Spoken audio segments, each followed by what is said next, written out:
ambao tumekuja hapa kuangalia ujenzi wa jengo la ghorofa 2 kwa maana G+2 ambalo litakuwa na madarasa 29 kama ambavyo taarifa imetolewa na wataalamu wetu hapa.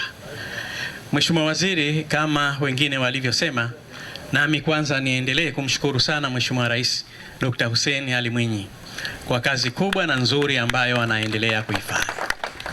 Haya mambo ambayo tunayafanya chini ya uongozi wa Daktari Hussein Mwinyi ni kwa ajili na maslahi ya Wazanzibari wote.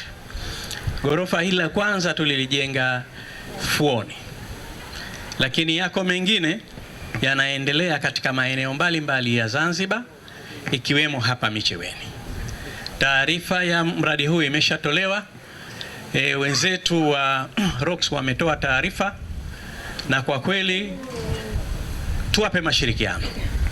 tuwape mashirikiano wizara, yale yote ambayo yanajitokeza, changamoto zinazowakabili ROCS, tafadhali simamieni, muwape maximum cooperation au maximum support ya project zao hizi.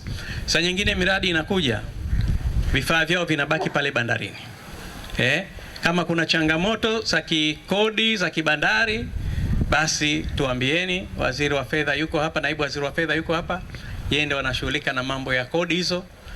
Lakini kama kuna jambo jingine la kiserikali ambazo linakwamisha, basi tupo, tutaweza kukwamua, na tuwahakikishie kwamba tutaendelea kuwapa maximum support waweze kukamilisha project hizi kama ilivyopangwa. Ndugu zangu wana Micheweni, hatua hii ni kubwa. Micheweni tuliyokuwa tunaijua miaka 20 iliyopita sio Micheweni ya leo. Dr. Hussein Mwinyi ameibadilisha Micheweni kabisa. Kila unakokwenda huko unaona raha, unataka tu tuendelee kwenda mbele, mwisho tutaingia baharini huko. Sasa kwa sababu Daktari Hussein Mwinyi ameweka miundombinu mizuri, iko miradi mingi itaendelea kuja Micheweni. Niwaombe ndugu zangu wa Micheweni, muwe tayari kuendelea kuipokea. Najua utayari wenu, naona hamasa yenu, na naona namna mnavyounga mkono juhudi za serikali yetu. Vijana wetu, haya mambo mazuri ambayo Daktari Hussein Mwinyi anayafanya, serikali yake inayafanya, tuendeni tukayazungumze haya mazuri. Tuna mambo mengi ya kuyasema ya serikali mazuri, yasemeni huko, sawa? Msisubiri akaja rais, msisubiri akaja makamu wa pili, msisubiri akaja waziri, wala msisubiri mwakilishi. Mwakilishi huyu, bahati njema Mheshimiwa Rais amekupeni heshima nyingine, wana Micheweni.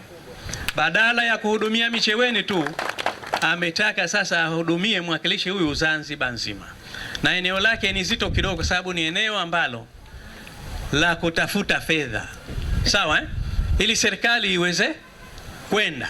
Sasa Kisubau mkimtaka kila siku muone Dr. Hamadi yuko hapa Micheweni, mambo yatalala huko.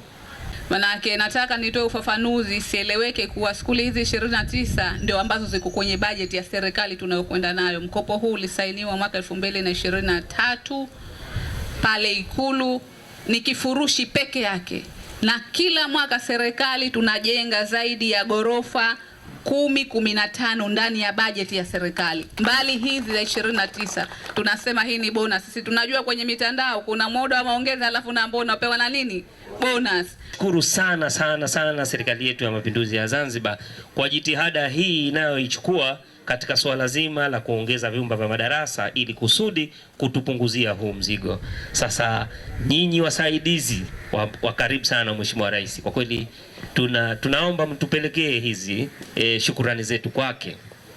Lakini jambo kubwa kwa kusema kweli, sisi tunashukuru kwa sababu hili linaenda kutuondolea huu mzigo.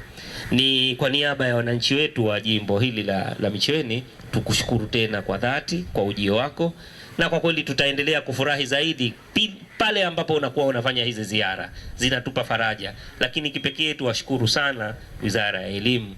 Mwanzo kulikuwa na shida hapa kwa sababu agizo lilishatoka, lakini kwa kweli nadhani afisa mdhamini atakumbuka kana kwamba labda hakuna site, lakini hawa walikubali kwamba hata waondoe banda, lakini wahitaji magorofa. Hii ndio fashion ya kisasa, kila unapoenda magorofa. Na sisi alhamdulillah hapa kesho ukija jambo limesha kuja juu, sura itakuwa inabadilika. Si tu kwamba tunapunguza ile crowd ya watoto, lakini pia ile nani ya mji, ile taswira ya mji inapatikana.